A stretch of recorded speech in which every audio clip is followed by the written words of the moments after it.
this afternoon. Today we're going to go over financial well-being, how this applies in the workplace. We'll be going over our scales, so you learn how to take a measurement of financial well-being. And we will also have our latest research findings and also how those findings have guided us into other ideas and areas for further research. You press the next slide, please. So first of all, I'd like to start out with a disclaimer. As many of you know, we are required to say that this presentation is being made by a CFPB representative on behalf of the Bureau. It does not constitute legal interpretation, guidance, or advice of the CFPB. And any opinions or views stated by the presenter are the presenter's own and may not represent the Bureau's views. Next, please.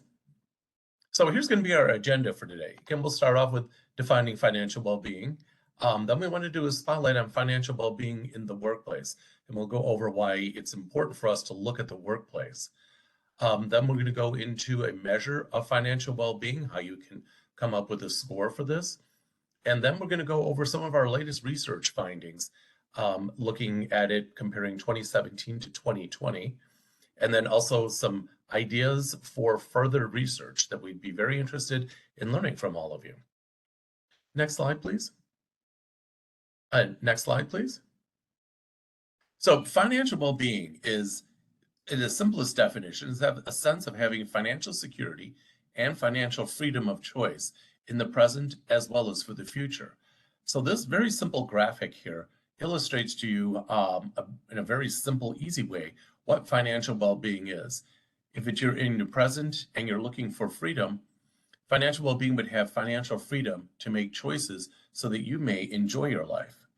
Or if you're looking for in the future and want freedom, then you feel that you are on track to meet your financial goals, whatever those goals may be. They could be retirement, they could be a home purchase, they could be starting a family. The beauty of this is that the goals are decided by you. This just gives a good overall framework for which to understand what financial well-being is. Next slide, please. Now, in past research, we have looked at what are the influencers of financial well-being. And first and foremost is financial skill. And this is how you find, process, and use relevant financial information. And this is a place where a lot of you financial educators can come and have a big impact on individuals' lives. You can help them develop their financial skills. And having those skills then translates into your financial behavior. These are your day-to-day actions that take you to a secure place for your financial life. So it's great to have the skill, but you also have to exercise it. And as we all probably know, it's an ongoing day-to-day situation. Then these two combined, your financial skill and your behavior, will then lead into what your financial situation is. And these are the objective facts of your financial life. So you can determine whether you're on track right now or if I'm not on track. And if I'm not on track, how can I get to there? And again, that's where the skill comes in handy. So you can apply your behaviors to then improve your financial situation. And then that takes you to our final place of financial well-being. And that is where you would perceive your financial security and freedom of choice. Again, defined as how you want to define this. Next slide, please. So I'd like to start out by putting a spotlight on financial well-being in the workplace. Next slide, please. So workers and financial well-being, why look at the workplace? And so when a worker at any level of an organization is going through money stress, it can show up and manifest in various ways. In the workplace, this could be through productivity loss. It could also lead to poor health outcomes for the individual, which could lead to absenteeism or presenteeism. It could also impact their job satisfaction. Someone who is preoccupied with a financial matter at home will not be focused in on their job, and that negative emotion could carry over into their work world, which could lead someone to overreacting to minor situations. Next slide, please. So how does financial well-being affect business metrics?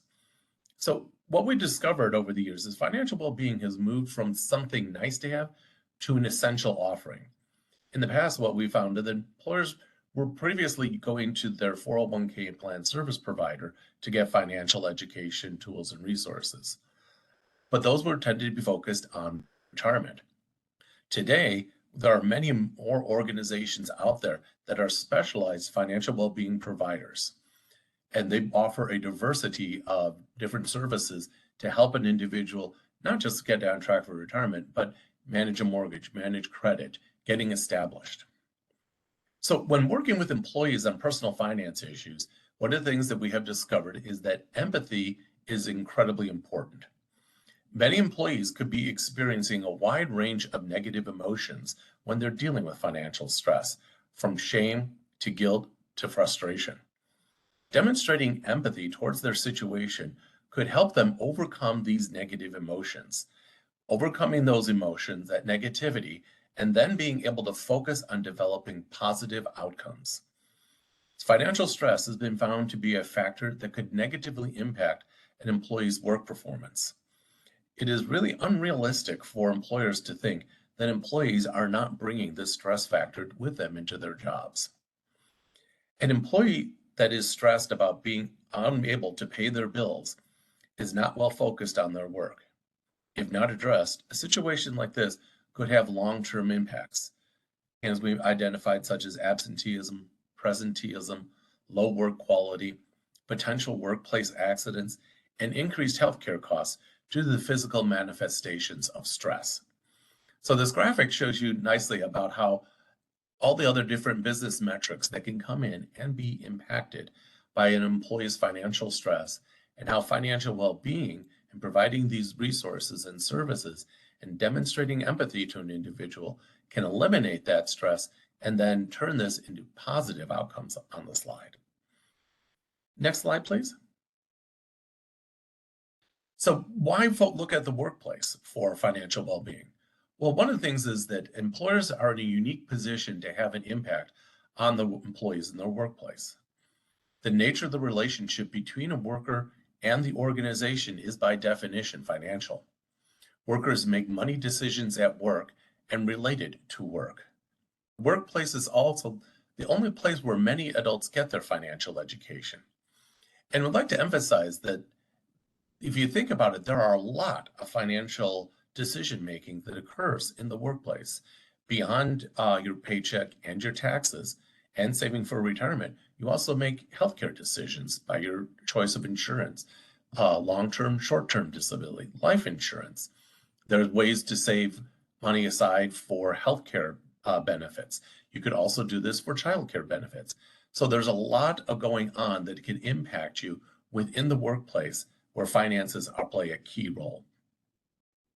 And also, employers have an opportunity to go beyond information about just their benefits and retirement. They need to understand, an understanding of the workforce can help them better support their day-to-day and long-term decisions. So if an employer would like for their employees to be able to retire on time, they have to be able to help them get to that retirement place. And so there are many competing needs on an employee's money. So by employers helping the employees to be better managers of their household budgets and their household finances will help them be able to save for their retirement and be able to move on. This also increases employee loyalty with the employer. So next slide, please. So now we're going to go over to measuring financial well-being, and I'd like to pass this on to my colleague, Laura Schlockmeyer. Laura? Thanks, Ken. And thank you for that sort of overview of how financial well-being works, what it means, and the impact that it has. And I will take in this next section a look at the financial well-being scale that the CFPB developed so that we could have a metric recognizing that it's difficult to measure something that is a person's perception of how they're doing. So I'm going to show you how we did that. If we start on the next slide, we'll look at the beginnings or the genesis of the financial well-being scale. Looking back at the definition that Ken presented to us, when we want to find out whether someone is experiencing financial security and financial freedom of choice for now and for the future, how do you measure something like that? So we developed and tested a set of questions. So there's 10 questions in our scale that are intended to measure the presence of financial well-being for an individual. So what the scale will do is help practitioners and researchers to consistently measure something that might seem to be quite subjective and not something that is observable by an outside person because it's based on the individual's experiences. The scale is also a stable metric. It's less like a Cosmo quiz of like, how are you feeling today? It does really reflect the realities of your financial situation. So it's not something that will change on a day-to-day basis. It's something that changes when when something meaningful changes in that person's financial lives. And the nice thing, everything I'm going to show you about the financial well-being scale is for the public benefit. It is free. It is publicly available. All of our coding is freely available, and we can point you to those resources if you'd like to implement it yourself. So let's take a look at the next slide. Before we, just to set a little bit of context to it and what you can expect to see, this scale will help you understand a person's financial state. Obviously, you can also look at other data points if you're particularly interested in how people are doing in terms of credit scores or other kinds of metrics. There's plenty of other sort of objective metrics, but this adds to that picture of how people are experiencing their financial situation. What the financial well-being scale will not do is diagnose a course of action based on the way the person scores. Some metrics out there will attempt to do that, will attempt to say, well, gee, because you took this scale, you might need to build your savings more, or you might need to work on your credit. What we find when people take the well-being scale is that they know internally the next steps that they need to do, because the scale helps them think about their situation and the topics that come most to mind as they answer the questions of the scale actually guide the individual on their next steps more than probably a diagnostic test could do. Let's take a look at the next slide. And I'll just, again, the way that we develop the scale is maybe also a little different from how other metrics have been developed. We started with a series of interviews to be sure that the questions were easily understood and that they zero in on the specific question that we're trying to get an answer to. Then we applied factor analysis to the bank of questions that we started with to make sure we were selecting the ones that were the most well-tuned. And then we proceeded on to rounds of psychometric testing, which was terrific, just to test out how robust the questions were in the entire population. And also to reinforce here, as we developed the scale, we built a scale that can apply across the board. So this is not just aimed at working age people. It is not aimed just at retirement plan participants or full-time employees or something like that. This is intended to work for the entire adult population, age 18 and up, regardless of other economic or social factors. So that makes it more robust than many other metrics. If we look at, we'll give an overview on the next slide, please. This is an overview of the questions in the scale, and we'll take a look at the actual implementation of it in a minute. But if you take a look at the way we're asking these questions, you'll notice that there's nothing on this page that asks people to go and pull their credit report or go and look at your most recent bank statement or look at the last, the last expenses you incurred. These are really for a person to ask. They can answer these questions almost at any time in any place. They don't have to go and look up any information. It is really capturing what they feel inside, what their core experiences are for their finances. Let's move ahead to the way we might use the financial well-being scale. So one more slide, please. And as we have worked with organizations and practitioners who are using the financial well-being scale, there are a few different ways that you can think about using it. One of the common ways to use it is just as an initial assessment. If you are working with a person one-on-one to improve their financial lives, you might use this as an initial sort of like an intake questionnaire to see how they're doing at the beginning of your engagement with them. So you can use this scale to get to know this person and to get them started talking about the things that are on their mind about their financial well-being. On the next slide, then you can move to tracking that individual's progress. So administering the financial well-being scale at different points in time will help you measure whether that person is making progress toward the goals and toward the definition of financial well-being. Again, as I said before, like this is not intended to be like a weekly test or something like that. The scale results are probably not going to change very quickly, but as you work to make substantial changes in an individual's situation, the financial well-being scale score should track those changes as you make progress.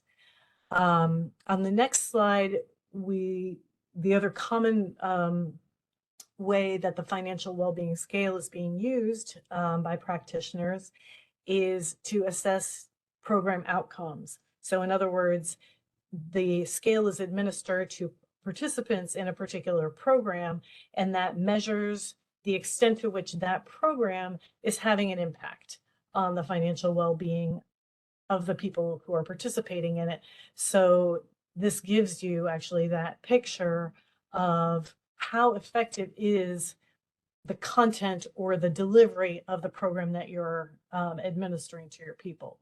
So you can also report that out when people want to know how effective is your financial well-being program. This gives you a way to answer that question. At the same time, it can also help you break down the results among different populations. So if you're very concerned with the difference in financial well-being between your headquarters workers and your field workers, or your field population, or if you are working to compare other types of populations that you care about within your organization, this helps you judge and compare different groups. And then finally, the next slide says that if you talks about financial well-being survey research, the other aspect that Ken talked about earlier was the impact that financial well-being can have on other business metrics. So if you're interested in measuring or having a quantitative way to assess the impact of financial well-being compared to healthcare costs, compared to absenteeism, something like that, it's hard to track without a metric to define financial well-being. So this helps you make that connection. I see that we have a question. I'll pause for a second and answer this question about obtaining participant data to assess program effectiveness. I'm going to take that to mean how can we obtain participant financial well-being data, and that is the subject of the next section here. I will talk a little bit about implementing the financial well-being scale. So let's go on to administering the questionnaire. Thank you. So we do have, the CFPB has created two different versions of the questionnaire. There's a long version, a 10-question version, and a short version, which is just 5 questions. I would think of these also as a standalone version and a version that you might incorporate in another vehicle. So if you are administering the financial well-being sort of one-on-one or as a standalone piece, I would use the 10-question version. It is possible to use the short version if you are implementing it, let's say, as part of your either your intake process or as part of an annual employee satisfaction survey, something like that. You can use the short version, and both of those will give you an equivalent financial well-being score. So this is something that is available through the CFPB's website for individuals to answer on their own. But as I said, it is also very freely available. So you can also take the questions and all of the scoring methodology and incorporate it into your own program, into your own survey, so that you can collect that data and analyze it on your own. Okay, let's continue going on in this question about the scale itself, and then I see some other questions are coming up in the chat, but let's come back to that. Let's take a look at the financial well-being scale as it as the CFPB has released it, and I will take us to that page on our website. You can see the URL is right there, Consumer Tools Financial Well-being. So let's take a look at that. This is the page now. We're looking at the Consumer Financial Protection Bureau's website. And on this page is where you will find the 10 questions that can be scored. I also want to call your attention to the fact that the scale is also available in Spanish. So you can implement it in English and Spanish, and the answers are comparable in both languages. So let's go ahead and answer these questions. When it comes to answering the questions and using the financial well-being scale on the CFPB website, the data is never saved or stored. So if an individual is taking it themselves, they will need to either print as a PDF from the website. We have a way to do that so that they can maintain their own scores, but that is not data that the CFPB takes in or maintains. So let's go through and answer these questions. Maybe I'll ask Ken to participate in this side of it. Ken, on a scale of completely to not at all, I could handle a major unexpected expense. Completely. Completely. I am securing my financial future. This statement describes me. Completely. Completely. Because of my financial education. Because of my money situation, I feel like I will never have the things I want in life. Not at all. Oh, I can enjoy life because of the way I'm managing my money. Completely. I'm just getting by financially. Not at all. I'm concerned that the money I have or will save won't last. I'll say very well. How often does this statement apply to you, Ken? Giving a gift for a wedding, birthday, or other occasion would put a strain on my finances for the month. Never. I have money left over at the end of the month. Often. I am behind with my finances. Never. And my finances control my life. Rarely. Great. And the point I think I want to make about this is that Ken and I might have the exact same, we might have the exact same salary. We might have the exact same savings level. We might live in a similar neighborhood. We might have the same family situation, but we might answer these questions very, very differently based on just our overall attitudes and maybe where we are. But I want to point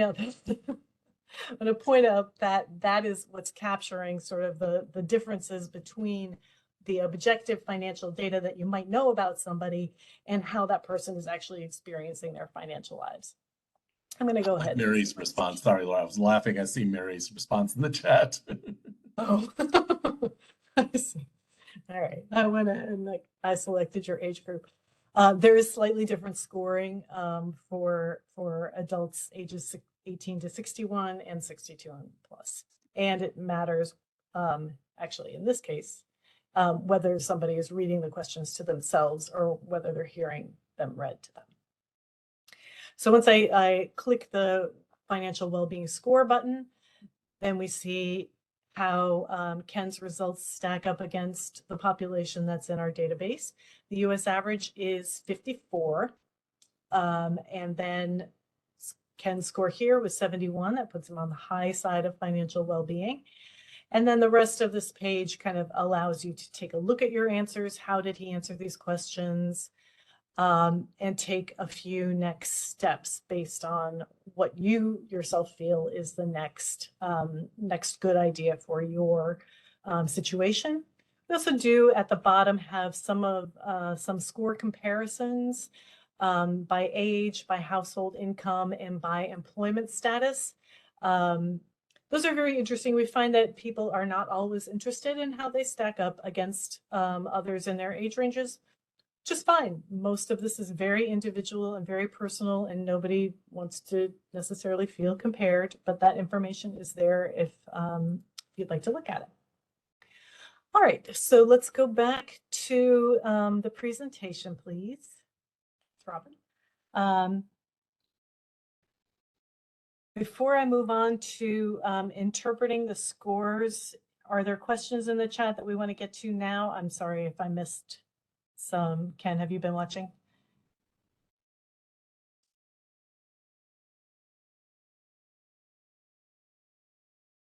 Sorry, I'm on mute. Sorry. No, so the question Kelsey did ask a couple of questions and wanted to mention to her that I think some of her questions will get some illumination later on in the presentation. Oh, I see. What determines one's financial situation, aside from just skill and behavior? Absolutely. There are factors between skill and behavior. Yes. I want to answer that question about what determines your financial situation, aside from just skill and behavior. Clearly, there are environmental situations, environmental factors that determine what your financial situation is. Let's say you're in a banking desert. Let's say you're working for an employer that doesn't have a robust retirement plan, or that doesn't allow you to split your paycheck so that you have rainy day savings.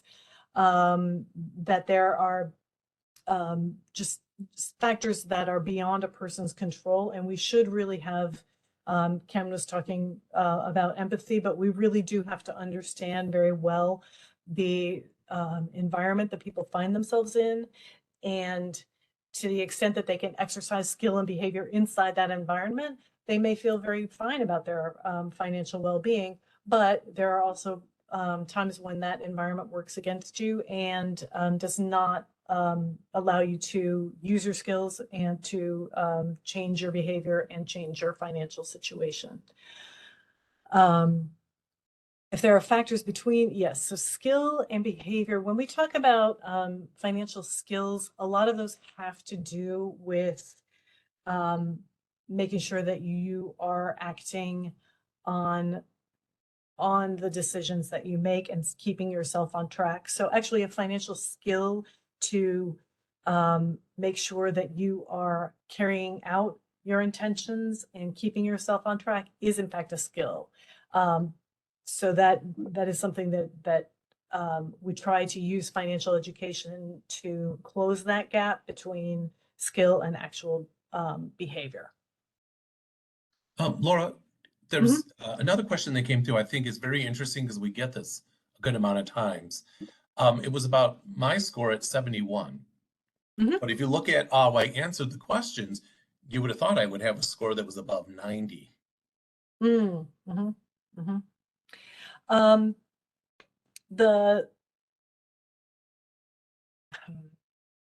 Whether the score discourages customers, it is very, very unusual to get. I mean, the scale is, and maybe we'll look at this actually. We'll look at the bell curve of the scale, and that will probably help you see how to interpret the actual number of the score, in it kind of in context. So let's do that. Let's move on to the next slide so we can take a look at how to interpret this.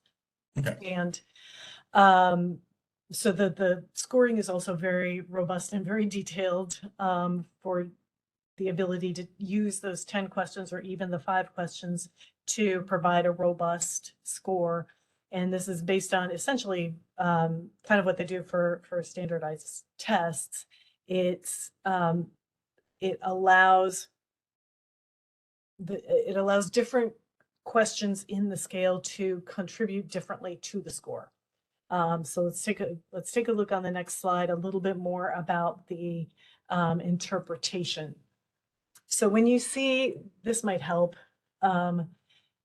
to see that the majority of people are going to be sort of in the middle of this bell curve from very low to very high scores.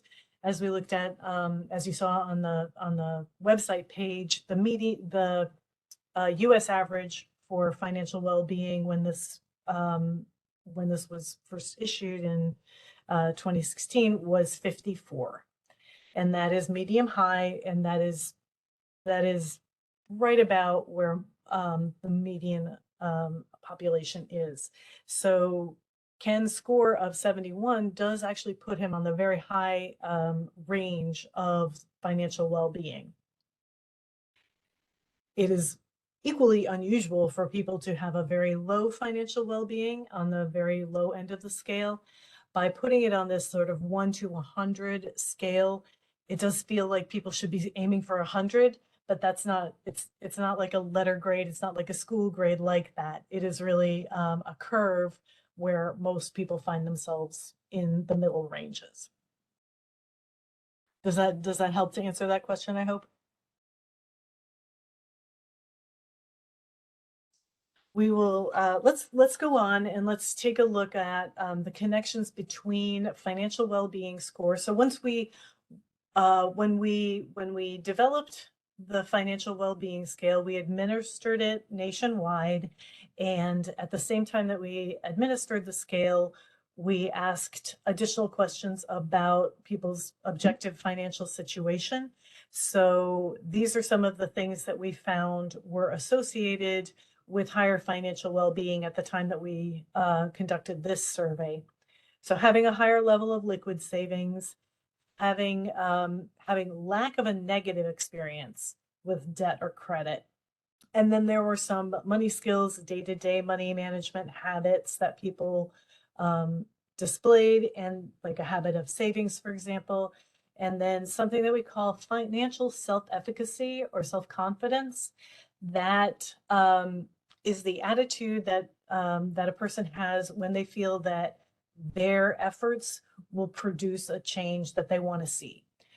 So having that level of financial self-efficacy going into this question helps, is associated with that person having a higher sense of their financial well-being.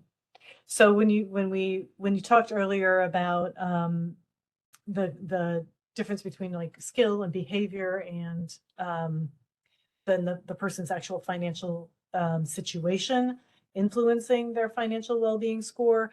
If you go back to that sort of path that we looked at, the financial situation explains about 70% of how that of your financial well-being score on the scale. So that is the connection. Not everything is based on financial objective financial data, but it's very connected. Let's go on to the next slide and look at a little bit of how we've seen the scale help in the workplace. One example, of course, is to help evaluate the impact of the program. So whether you are using add-ons that are available through a retirement plan provider, or whether you have taken on board a specialist in financial wellness benefits. Regardless of the content or the provider or the medium of that program, you can use the scale to evaluate how it is, how it's having impact on your people. Then you can take a look at the scale results to see if there are immediate issues with financial well-being. If financial well-being is lower among populations that have not adopted your programs, or that are particular demographic groups that you're interested in. As we find, many financial well-being benefits appeal to workers who are already thinking about this on a regular basis, and the financial well-being scale can help expose folks that may not be already using planning techniques or financial planning in their lives. And when you're looking at your organization in terms of what is most needed in your population, you can take a look at what might be needed. The context that workers bring with them to the workplace is also an impact on their financial well-being and on those other metrics that we had talked about before. And this may be a way to address diversity, equity, and inclusion efforts by making sure that the financial wellness benefits and the engagement with those benefits is equitable in the workplace.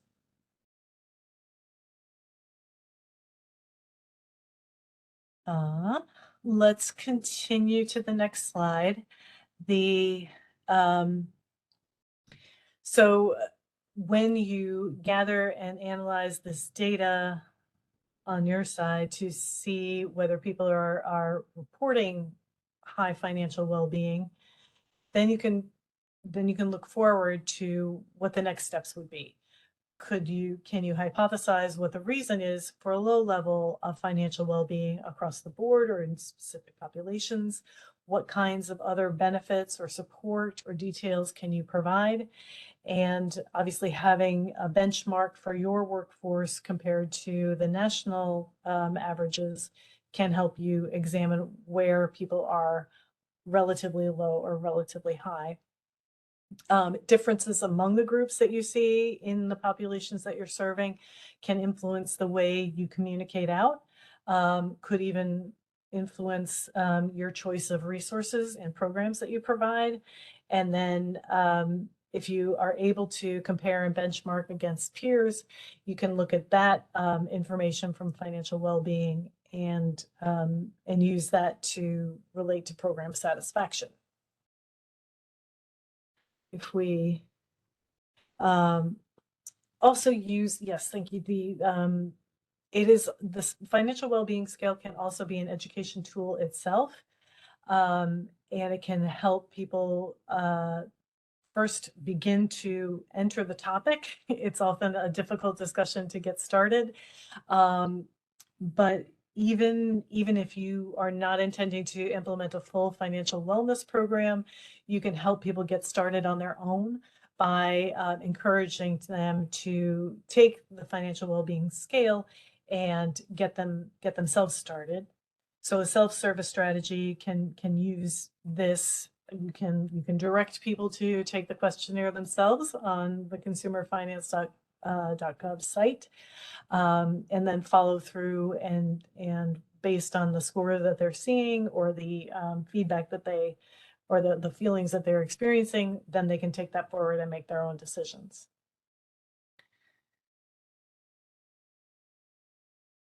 If I might pause here for additional questions, but I know we want to move on to look at the latest research numbers. So are there questions that we should answer before moving on, or should I turn it back to Ken for the latest research? Hold on, let me check for questions.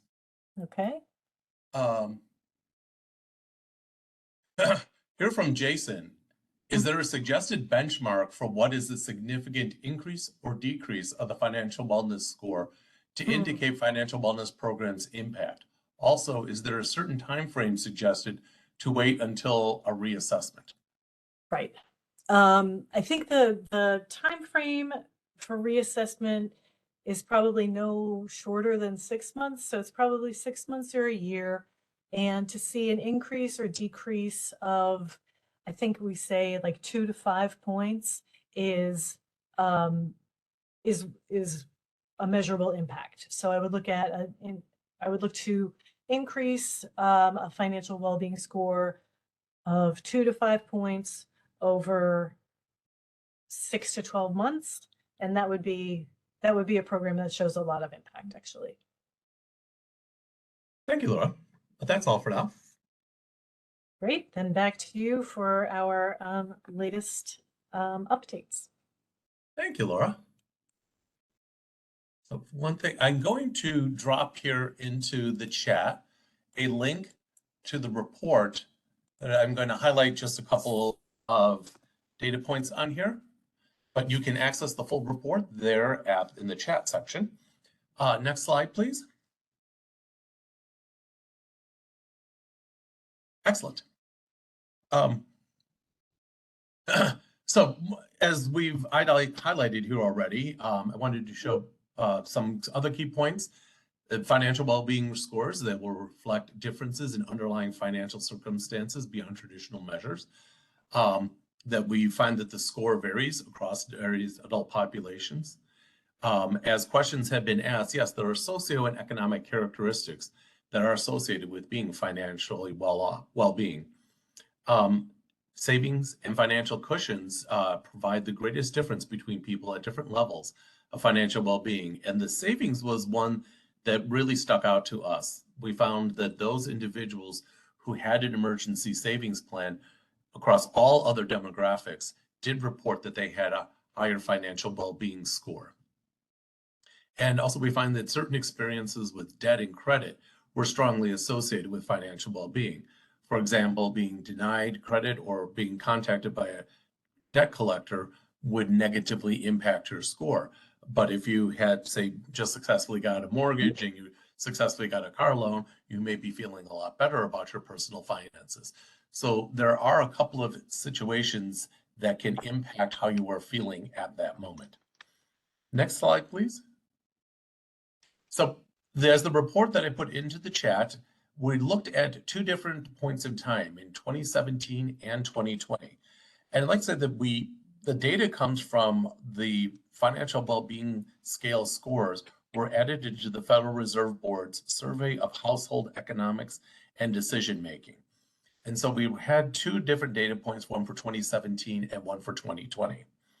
And what we wanted to be able to do is see what happened to individuals. Was there any movement?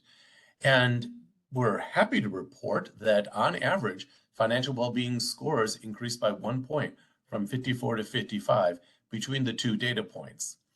And we believe that this increase is likely due to the very large amount of government stimulus that was provided during the COVID-19 response. This being in the forms of increased unemployment benefits, student loan abatement, mortgage abatements, a lot of direct payments out to individuals from the government. These also added into individuals' sense of well-being. And now, surprisingly for some, the largest increases were experienced by those who are in higher income levels. But while we had the positives, there were also some negatives. We did find that many Americans are still struggling. We found that 1 in 10 adults had a low or very low financial well-being score in 2020. Also, about 1/3 of Americans saw a decline in their financial well-being. Next slide, please. So here's looking at, these are all Americans, and we looked at from 2017 to 2020, and you'll see where the movement occurred here. So you'll see in the positive side, the percentage of Americans who had high or very high financial well-being increased from 38% in 2017 to 42% by 2020. And those are the two greenish bars on the far right. Also, amongst Americans in 2017 who said they had low or very low financial well-being scores went from 13% down to 10% by 2020. And those are represented by the two orange bars over to the far left. So we see here overall, there was what we'd like to think is good positive movement coming out of this. Next slide, please. So when we go down into some of the demographics, here's where we may find some very interesting differences. So what you're finding here that while both genders, male and female, experienced an increase in their financial well-being scores, it increased faster for men, up 2.1 points, as opposed to women who only increased by 0.8. What we also found that when looked by race and ethnicity, again, as in gender, everyone did go up, but white non-Hispanic went up further than any of the other races, and it started from a higher point. So white non-Hispanics went up 1.7 points, but they started at a higher point, compared down to multiracial individuals who only increased by 0.8%. And we found that age was also a factor here. Younger individuals, those who are under the age of 62, increased by 1.1 points, but those who are older, age 62 plus, went up by 2 points. Now, the other thing to notice here is that the financial well-being score in age for those age 62 and older started at a much higher point than those who are younger. Can I make the next slide, please? And here we see that the growth, we're not surprised by this, that financial well-being scores are higher for higher income. And in this one, what we're interesting to see is the middle branches here, the 50 to 75,000 and the 75,000 to 99,000 increased at a faster rate than those who are making over 100,000. Also good to see that those who are making less than 25,000, they did increase by 1 point, but also they did start from a much lower level than from any of the other income brackets here. So what we're seeing is a good movement up, but we believe a lot of this is attributed into the government stimulus. Remember, these questions were asked in 2020 when a lot of the stimulus was still new and a lot of this was still coming into everyone. A lot of those checks that they got for tax refunds. So what will be very interesting in the future is to revisit this and say, looking at it from 2023 or 2024, and then comparing it into these years to see if there's been any decline. We did have someone asked a question on what would have been the impact of inflation. That is a very excellent question, and I believe it's something that we would like to see some research on. As we're still in the high inflation mode, I think we're going to have to wait a little bit on that question to see what kind of impact. But as we did here, asking these questions in 2020, I think it would be very illuminating to get answers to people's questions on that now, while we're experiencing this high inflation, and then do it in a couple of years once inflation tones down, and see what kind of changes would occur in individuals' financial well-being scores. May I have a next slide, please? So this is where we get into some interesting things. I would love to have everyone's input on some of these things. Laura and I engaged in a series of what we call strategic engagements with employers, 401k service providers, financial well-being service providers, benefit consulting groups, to kind of get an idea of what's going on out in the field within the workplace context with regards to financial well-being or financial wellness benefits. And here's some of the things that we learned. So those who are earning lower compensations, we're looking at groups who need some special attention, and there are challenges in reaching some of these people. So those who earn lower compensation, these individuals tend to be less engaged, and they're not taking full advantage of the benefits being offered. So the questions come around to why. Why aren't they fully engaged? Why aren't they taking advantage of these benefits? And how can we help them? How can we improve that? We'd like to see some more research on gaining access, getting an understanding of those two questions will be able to help us improve those who have lower compensation. Looking at near retirees, speaking as a near retiree myself, these are individuals who are going to need help planning for the effects of aging, including physical and cognitive decline. There will be issues for this group who have been saving for all their lives towards retirement, now having to shift that mentality to spend down. And how are you going to do that? When do I trigger this? These are some very key questions that are going to need some further research. Looking at family and extended family. Many workers may need support in thinking about their financial situations holistically. And this will be parents with children, even with young children. You may want to be able to help them. How am I going to be able to explain financial concepts to a 4-year-old? How am I going to be able to help my teenager transition out into the work world? Also, are you a person in the family who everyone tends to turn to when they need money or they need financial advice? How do you manage that? How are you able to say no at times when you need to say no? And so all these factors will come and impact an individual's financial wellness scores. And also, we're going to look at workers who have historically been left out. They may need our help overcoming structural barriers and unequal access to information, benefits, and support.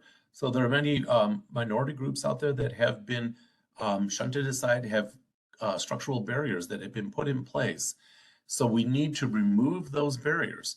Well, removing the barriers is only part of the story. Once we remove them, now we have to build up their confidence, let them know that this is available for them. They can take advantage of this, and then also give them the guidance on how to be able to go and take advantage of these. We did hear from some service providers that financial wellness is being seen by many employers as a way to address issues around diversity, equity, and inclusion. So these are some of the key questions. We would love to get some input from all of you out in the field, all of you researchers out there who are looking for topics to do. We would very much so like any of your thoughts and input on any of these. And the next slide will be the question. Oh, first, the questionnaire. You can see our online questionnaire, the link for that there, and also a link for how to use the scale and how to use the scores. And one more slide, please. Now we can go into some more questions. Hold on for a second while we go and dig into these. So what do we have here?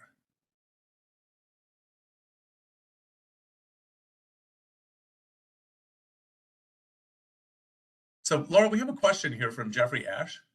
Do you include savings and savings circles, TANDAs, SUS in your savings analysis? Yeah, I mean, when we ask about savings, there's usually two parts to this question, and it's really not, we're not digging into people's accounts or anything like that to try to find where they have their money. We are asking them more, do they consider that they have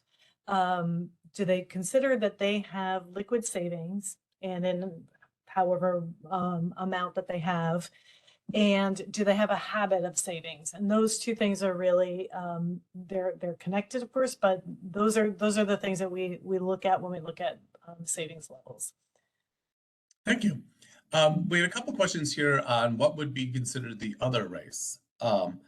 So we do have broken out by white, non-Hispanic, Hispanic, and Black non-Hispanic, and I believe multiracial as well. So I think if you click through to that link that that you put in the chat, Ken, there is a question there that spells it out a little bit more. Okay. Let me take a look. In the Excellent. I selected, yeah, there's figure 6. If you scroll down, it spells out what we asked about. Okay. In light of Financial Literacy Month in April, are these resources readily available that you recommend sharing with the employees? What an excellent question. We have many readily available, freely available resources that you can share with your employees. If I were, one way to do that would be to just start at consumerfinance.gov and look at the tools under our consumer resources menu. And you will see there a wealth of information and resources on topics that everybody needs. So auto loans, credit cards, student loans, all kinds of resources that you can help yourself to, that you can point your employees to, that you can download and share, that you can repurpose in your employee newsletters, anything that you'd like. It's all there for sharing. And if you have any specific questions, say I'm looking for something on credit, I just put our generic email, financialeducation@cfpb.gov. Please feel free to shoot an email to that. I'm the person who monitors that inbox.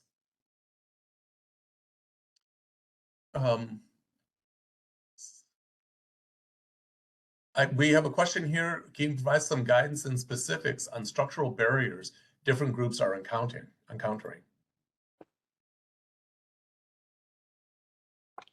I mean, the Bureau continues to study this, and a lot of the research that our Office of Research and certainly our other regulations and markets groups look at is where those structural barriers are.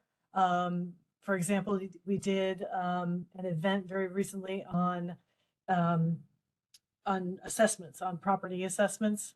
Maybe I'm not using the right term, but that have been a place where historically properties owned by minority property owners have been undervalued relative to their majority white neighbors. So things like that, the Bureau is continually examining and looking at areas where those barriers exist and what the impact is to people and their finances and their lives. Appraisals. Thank you, Heather. Appraisal, thank you. Yeah. Did you hate that when that word's right on your tip of your tongue? Thank you. There's another one. Have you done any research on the most effective methods to build financial skills? We do have. We have reached out to the practitioner community, and there are programs that embody 5 principles of effective financial education. So that's a topic for a whole nother webinar. But I would be happy to. I'll actually, when we move on, I'll put in the chat a link to the 5 principles of effective financial education that are aimed at building those skills.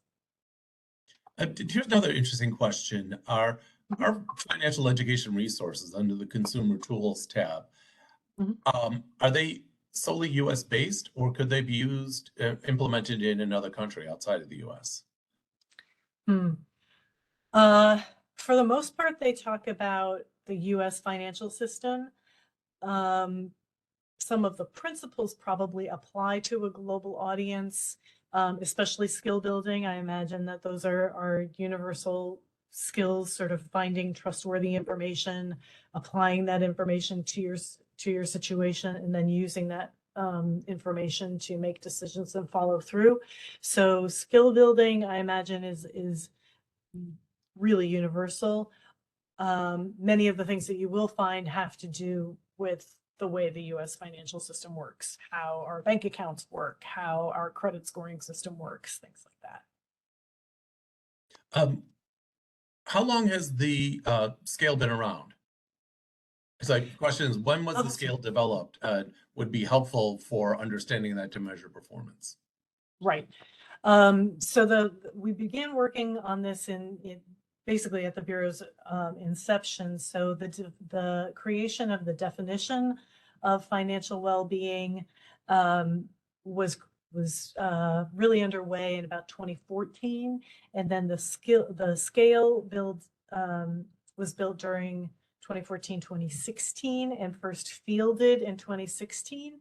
So the CFPB was the first organization to field the financial well-being scale nationwide, but it has been fielded in other nationwide surveys through other government agencies since then. It is part of the SHED data collection that happens, I believe, annually, and some other nationwide surveys at the same time. So it has been maintained, and the results are publicly available over the intervening years. So we did have a question: can we break Asians out in our data? We do have, yes, Asian or Pacific Islander is one of the race and ethnic groups that we looked at. So it is possible to break that out within our data. It is there in that figure 6, yeah. Yeah. A question for you then. On the scale, or on the recent research report, how could someone access the shed data so that if we have some university folks here that would like to be able to manipulate the data themselves, how can they access that data? Through the shed, I believe if you scroll down to the very bottom of that link that that Ken shared with us, that is at the Federal Reserve, and the shed data is, I believe, linked from there. Survey of Household Economics and Decision Making. In that footnote, you'll see the link to follow to the Fed. Hold on for 1 second. I got it, and I will put it into the chat. Okay, got it. There we go. So that is the link to the Federal Reserve shed data. And we definitely encourage all of you to access the data. We would love to see some do some report looking at Asians and pull out some more data for all of us to see, and what your report would show. We'd be very much so like to see these kind of results. I see Heather has also put the 5 principles of effective financial education in the chat, so that will help answer that question. And thank you for the shed link as well, Heather. Okay, well, that's all we have for now. We're running out. We're a little over 2 o'clock. So for those of you we didn't get to your specific question, I know Robin will save the questions off of the chat for us, and so we'll be able to follow up with you. With that, I would love to thank you all so much for your thoughtful questions, your comments, and for being able to participate with us today. And we look forward to working with you some more in the future. Any concluding thoughts, Laura?